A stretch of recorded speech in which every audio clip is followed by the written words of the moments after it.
All right, final part of Kinetic's 48 scale FA-18D. So we're going to finish it off and do the final reveal. So let's go ahead and get started.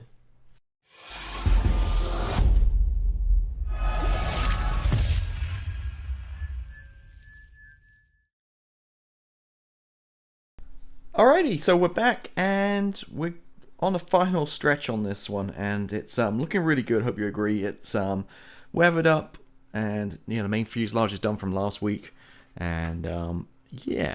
So added on one of the sidewinders, the other one fell off, so we'll just glue it on later. So that's the main fuselage. A lot of work is done already, because remember way back, I think part number 1, we did all the fuel tanks and ordnance and stuff, so they'll be ready just to super glue on a little bit. So really it's all left is the gear and the gear doors, and that's essentially it. And there's a couple of lights, clear parts and lumps and bumps, that kind of stuff. So painted up started to paint up the main gear and the nose gear here. So usual black and then white over the top of it, and just need to paint some of these little silver parts where applicable, and then we glue the wheels on. So these are all done essentially, and my usual tip with the gear doors, I spray them on the sprue, just because you know exactly what number they are, what side they go on. It makes it a lot easier, not having to clamp them and pin them and stuff. So I cut one side off, sand it down, and just leave one side left to cut. So this is just prime black, again, with a little bit of white in the middle, just to create a shadow coat. Obviously we'll come back in with the light ghost grey. On the other side it's solid white, as you can see on here. So yeah, really looking, moving along here. So really just going to take up these last few jobs. I'm get going on the gear, paint the silver parts where applicable on here, get the wheels on, get the gear onto it, and then we start putting doors on, and then come back to the ordnance. And yeah, we should wrap this up pretty quickly, I think. So it's been really fun to work on. I do have some really good projects upcoming, so we'll definitely be looking forward to getting this off the bench and on to the next one. But nevertheless, it's pretty good. Oh, let me mention the nozzles. So we painted these earlier on. One went on no problem at all. This one had a gap. I mean, I sanded a little bit here and there, and there's still, I don't know if you can see, maybe a mil or so gap in between this. It just needs pushing in. I tried super glue, wasn't really catching very well. So I think bad English there, very well. Yeah, so it's a little bit of gap here. So I'm not sure exactly what I'm gonna do. If I'm just gonna more super glue and squeeze it in, hold it till it dries, or what I'm going to do, or just leave it as is. I don't want to do too much blending and stuff, because I don't want to repaint any of this stuff. I want to leave it as is. So maybe just a little bit super glue inside here and just press it in with some pressure, and hopefully it can stick in place a little bit better than it is now. But yeah, a little bit of fit issue there, and I don't think it's necessarily me, because there's only one place these inner trunkings can go, because it goes into a tab here. So yeah, so it's not like the positioning is off. But yeah, there we go. So let me carry on, get these guys painted up, and we'll be right back. Okay, so as you can see here, I've moved paper towel away. We are on its feet. Now, all's tricky, I'm not going to lie. It's not perfectly straight, they're slightly angled. I couldn't get them quite straight. Now, bear in mind, I've not washed these yet, or weathered them. I'm going to put all the doors on, and then with some wash, just apply it to all the white areas and do it all at one go. So, got these on. This guy here, there was a bit, again, a bit of a struggle to get this guy in. It wasn't very positive in the way it's more fitting here. But anyway, we're on, and when it's on, more importantly, once it's down, it's pretty level. It's not like crooked or anything like that. So, got it together. My usual trick, if you can see it here with the light underneath here, it was to, which, if you can see it, came out pretty good. And my usual trick of that is to firstly mask it with some masking fluid. Now, there's a couple of Mr. Hobby products. For some reason, this top, the blue top, is better than the other one. I think it's a green top on the other one. I'm not sure the exact difference between the two, but this one I've had it for years, and it's just like a latex-based runny kind of. You can see it there. I don't want to spit all over my aircraft. But basically, what I do is the brush is way too big, so I just take it out, and with a toothpick, just dip it in and just tap it and just let it kind of flow, and just work it around the circle of the lens and the light.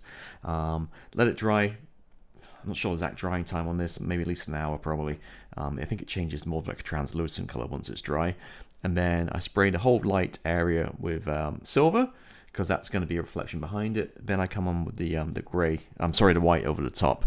Now, the reason I do that is you can see the light. I don't know if you can really see on the camera, but you got that silver reflection behind it. If I just went and sprayed white straight over it, then you just have white in the background. It wouldn't look quite so good. So silver first, then just white, and once that's done, just with the toothpick, just easily just pulls right off in one piece, like the latex mask, liquid mask we applied. So that's the way, best way I'm finding that one. I've also added the pollen sensor here, as you can see, and just working my way around. But it wasn't exactly easy to get those gear on to get them straight. There's a little bit, fit wasn't great. So got those on. Next up really is just all the gear doors, as I mentioned before. As I go through my sprues here, I've kind of painted them all in the sprue. White on the inside and the light ghost grey on the outside. I'll probably give them all a quick wash just to kind of blend in with the rest. Just the usual Flory Models dark dirt to match the fuselage. Quick wash over it all, and then I'll just start applying on the doors, and then the Ordnance. Again, like here's the tanks we did before. Now there's no holes in here. There's nothing instructions to say drill holes. There's a couple of markings on here, so I think I should be good to go. Know where to put them. And somebody kindly commented in my previous video that with the Legacy Hornet, these guys go straight with a fuselage, so they go straight. Whereas on the Super Hornet, a little bit angled away from the fuselage. But these show pretty straight. Just got to figure out where to go. The fuel tanks to go on, and then the AMRAAMs too. And we're kind of doing pretty good. Oh, I think I talked about light lenses already. Just kind of clip right in, no glue, just clicked in place for the sensory stuff. And it's actually not a great fit on this side. I need to fix that one. Cool. All right, so let me continue working around on this one, and I'll be right back. Right, so stop to figure out the game plan with the pylons, because the instructions don't say to drill the holes, and should have known better. Obviously, flying through this, I didn't drill the holes. So if I go for the instructions here, you can see the 4 holes, which you can quite clearly see on the inside of the plastic, which I didn't drill. Now, after my last bench update, some people gave me some great feedback, like maybe using a flashlight from the other side, see through the plastic, all that kind of stuff. Never really worked. Again, I wish the instructions just clearly say, drill the holes, but they didn't. Again, I should know better. But so what I did is, luckily I have another one of these kits in the stash, but I had the C version, the A-18D. Now it's basically the same kind of fuselage and plastic, it's just slightly different at the front end. There's a few lumps and bumps and stuff, but essentially this part is exactly the same. So what I did was I got the that kit out, and I just went ahead and drilled the holes with the pylons right now. Even though I'm not building the kit, it's in a stash, I drilled the holes immediately, just don't forget, and also give me a placeholder. So what I did then was I basically created these little templates out of paper. So I just took the part on the sprue with the holes in, drew around it, and marked where the holes were, and you can see on here too, on the other side, and just cut them out. And then on the underside here, I just laid out the template to where where it should be on the wing, and with my drill, just all my little drill bits, basically just marked it the hole. So obviously it's hard to do in the camera here, but basically held it in position,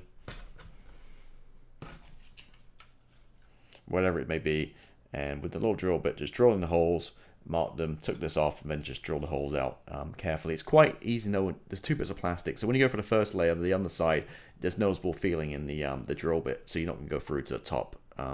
So you can feel, cutting through that lower plastic and where to stop. So if you go carefully, I obviously have an electric drill, a Proxon, but this case I did it by hand, carefully, just with one of these PCB drill bits, just very slowly drill out the holes. So that got me the 4 holes I need, and so now basically we'll get to the stage, the pylons should just fit.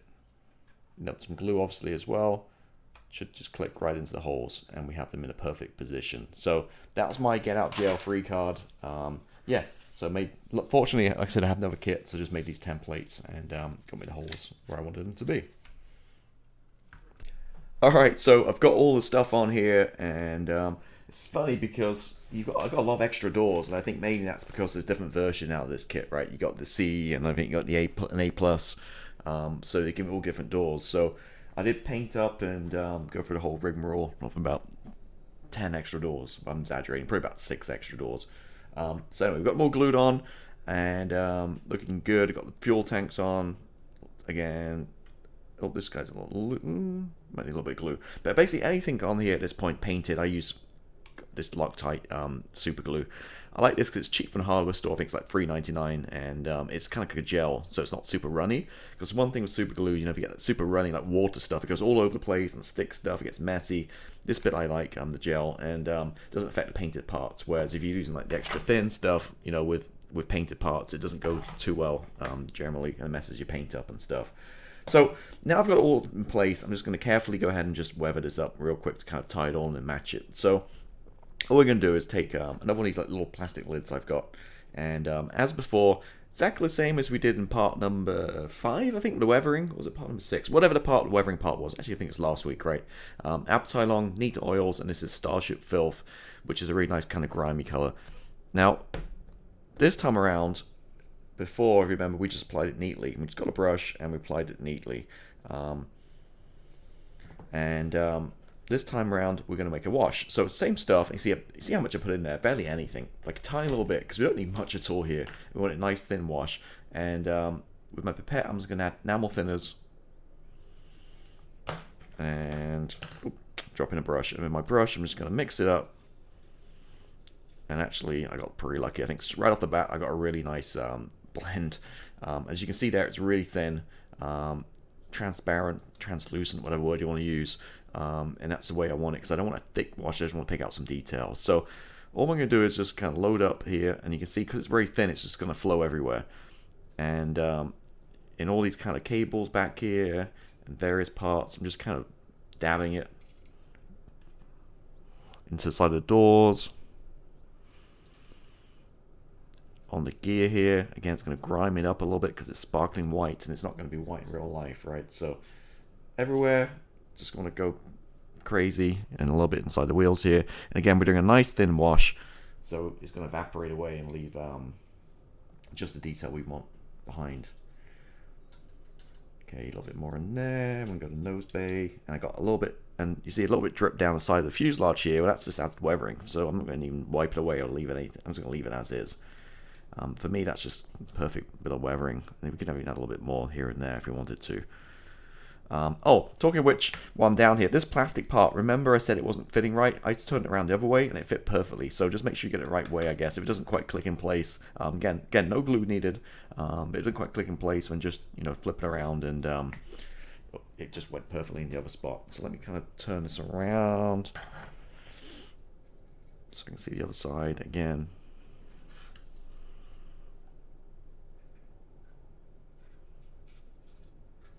Just want to take the pure white here and just kind of dump it down, and add this power line wash. Again, I'm going to hit certain areas too. Just leftover stuff. And that, ladies and gentlemen, is it. Simple as that. So again, it's going to all kind of dial back. It's going to evaporate away and just leave a little bit of grimy sludge. Well, not sludge, but grime and power line wash. I have to be careful how I hold this now.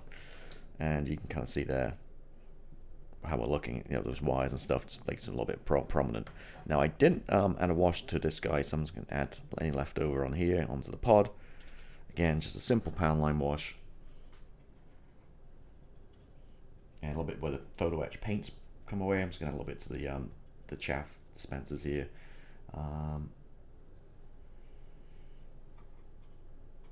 Again, just you can just see the effect it's giving me here. So I'm just going to, just up in certain areas, just picking out.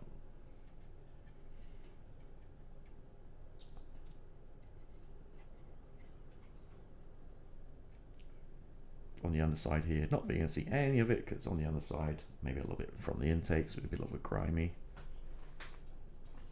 And that is it. So looking cool. So I'm gonna let this dry for a little bit, then I flip it on the other side, and we've got the pilot figures to paint and a few little lights and stuff, but we're essentially there. So very close to the end here. So I'm gonna work on the last few little pieces now, and then kind of wrap this guy up.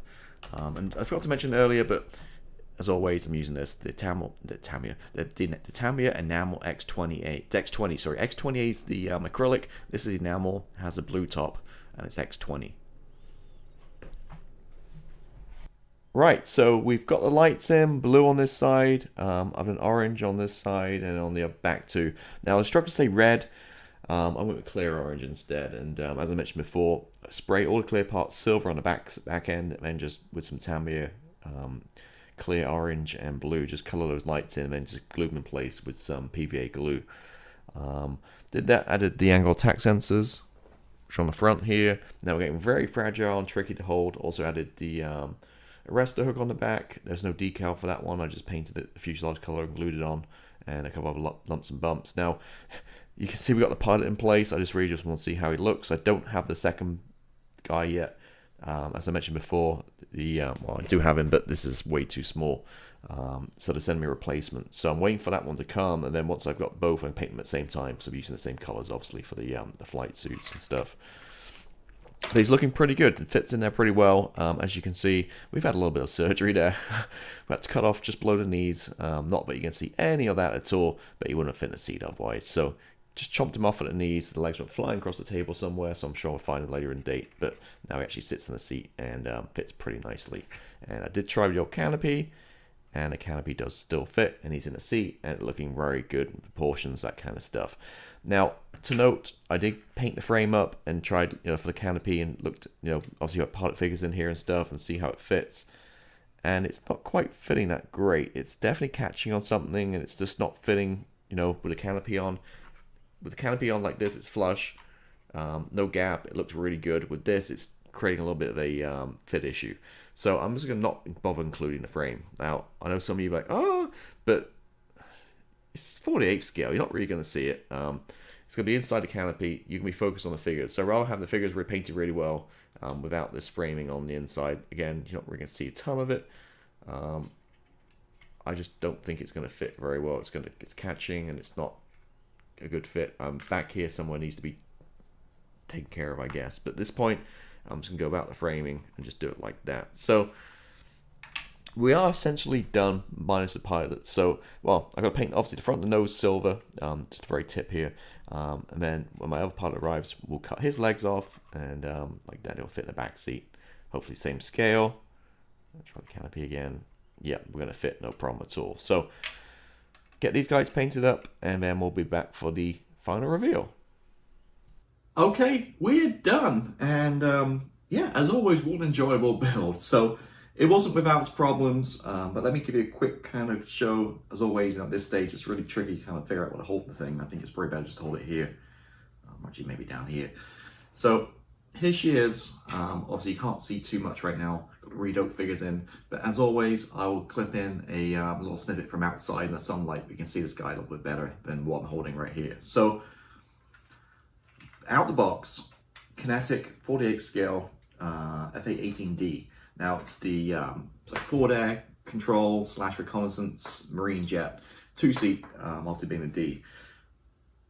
Not a bad kit, not perfect by any means. So let's run through. I said out the box, except the cockpit. So we used the Red Fox Studios instrument panel set, which were nice, but as always in 48 scale, you can't see a thing. Looking like me looking now, trying to look for the glass, you can't see a thing. So don't rush out and buy it unless you can buy a few and make your money's worth. It wasn't that expensive compared to some of them. If you put a flashlight in or take the canopy off, you can definitely see in there a little bit better. But the canopy down, I could just painted that black inside. You would never know any different. Redo figures. So it's really hard to get pilot figures nowadays. Like, it's just hard to find good figures.